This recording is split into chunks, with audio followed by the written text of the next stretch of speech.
पुण्यातलं बाळासाहेबांचं सगळ्यात महत्त्वाचं ठिकाण, जिथे ते पुण्यात जर आले तर अजिबात आल्याशिवाय जाणार नाहीत, कारण त्यांचं ते श्रद्धास्थानच होतं. बाळासाहेबांचं नाही तर संपूर्ण ठाकरे कुटुंबियांचंच ते म्हणजे हे कारल्याची एकविरा देवी, कुलदैवत ठाकरे घराण्याचं. आणि अनेकदा बाळासाहेब विजयासाठी आणि कधी जेव्हा केव्हा इथे येतील त्यासाठी सुद्धा नक्की इथे येऊन जायचे. त्यांच्यासाठी सगळ्यात महत्त्वाचं हे ठिकाण होतं. मच्छिंद्र खराडे आपल्याबरोबर शिवसेनेचे जिल्हा प्रमुख आहेत, पण पहिल्यापासून अगदी तरुण वयापासून बाळासाहेबांबरोबर आहेत. जेव्हापासून बाळासाहेब अगदी एकटेही यायचे तेव्हापासून, आणि नंतर अगदी 95 साली त्यांचं मंत्रिमंडळ घेऊन आले तेव्हाही हे इथं होते. आणि ठाकरे घराण्यामध्ये बहुतेक तीच परंपरा नंतर कायम राहिलेली दिसते, कारण आजही जेव्हा उद्धव ठाकरे असतील किंवा राज ठाकरे असतील त्यांचे विजयी नगरसेवक आमदार घेऊन बाळासाहेबांसारखेच इथं एकविरा देवीला अवश्य येतात. बाळासाहेबांचं या जागेशी नातं खूपच भावनिक होतं, आणि ते कुलदैवत असल्यामुळे तर होतच, पण त्याशिवाय ते कायम इथे यायचं आहे.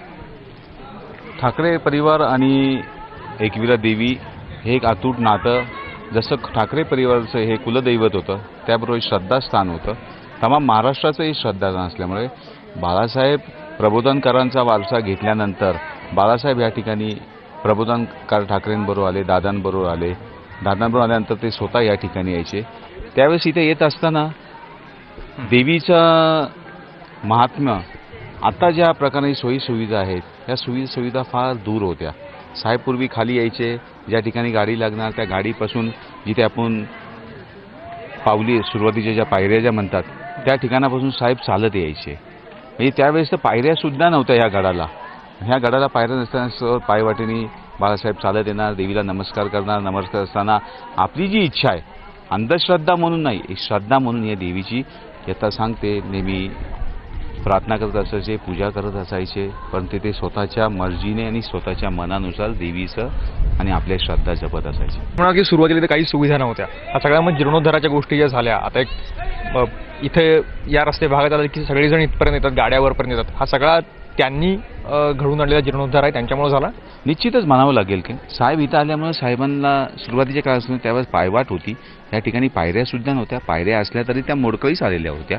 आणि इथे ॲकॉलॉजिकल जे डिपार्टमेंट आहे, पुरातत्व खातं, हे खातं ह्या ठिकाणी कुठलीही गोष्ट करून देत नव्हते, परंतु शिवसेना, बाळासाहेब आणि बाळासाहेबांचं श्रद्धास्थान यामुळंच ह्या गोष्टी ह्या ठिकाणी घडल्या. शिवसेना आणि ह्यामुळे साहेबांनी याच्यासाठी ज्या ज्या मार्गाने देवीने साहेबांना शक्ती दिली, लोकप्रतिनिधित्व दिले, त्या मार्गाने साहेबांनी ह्या देवीच्या ठिकाणचा निश्चितपणे विकास केलेला आहे. आणि आज जो विकास दिसतो हा विकास केवळ आणि केवळ बाळासाहेब, शिवसेना यांच्यामुळेच दिसतो आहे. नंतर तब्येत खूप खालावत गेली. हे सगळं वर येणं, चढून येणं त्यांना साहजिक शक्य नव्हतं. शेवटचं इथं कधी आले आणि नंतर सुद्धा जरी इथे येणं शक्य नव्हतं, लक्ष होतं काय देवस्थानाकडे त्यांचं? निश्चितच होतं. साहेब या देवस्थानाबद्दल ज्या वेळेस साहेबांना शक्य नव्हतं, जशी काळ बदलत गेला, साहेब पायी यायचे, नंतर साहेब आल्यानंतर कधी डोलीमध्ये यायचे, त्यानंतर साहेब जशा डेव्हलपमेंट झाल्या, साहेब हवाई मार्गाने सुद्धा या ठिकाणी आलेले आहेत. म्हणजे जसा जसा काळ गेला तसा प्रवासाची दिशा, प्रवासाचा मार्ग, प्रवासाची साधनं बदलत गेली. परंतु साहेब या ठिकाणी सरकार आल्यानंतर, नंतर विरोधी पक्ष नेत्यांची शपथ घेतल्यानंतर साहेबांना ज्यावेळेस शक्य होतं त्यावेळेस साहेब या ठिकाणी आलेले आहेत. परंतु साहेब या ठिकाणी नसले तरी साहेबांच्या श्रद्धा या देवीच्या प्रती नेहमीच होत्या.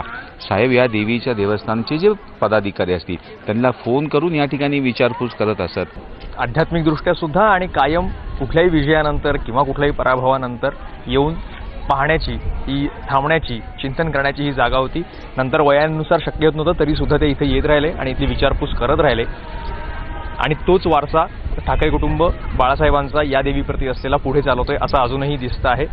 काल जेव्हा ही बातमी आली त्याच्यानंतर खूप सारे भाविक इथे होते, पण नंतर अगदी स्वयंस्फूर्तीनं सगळी इथे दुकानं जी आहेत, आजूबाजूला सगळा परिसर सगळा थांबण्यात आलेला होता.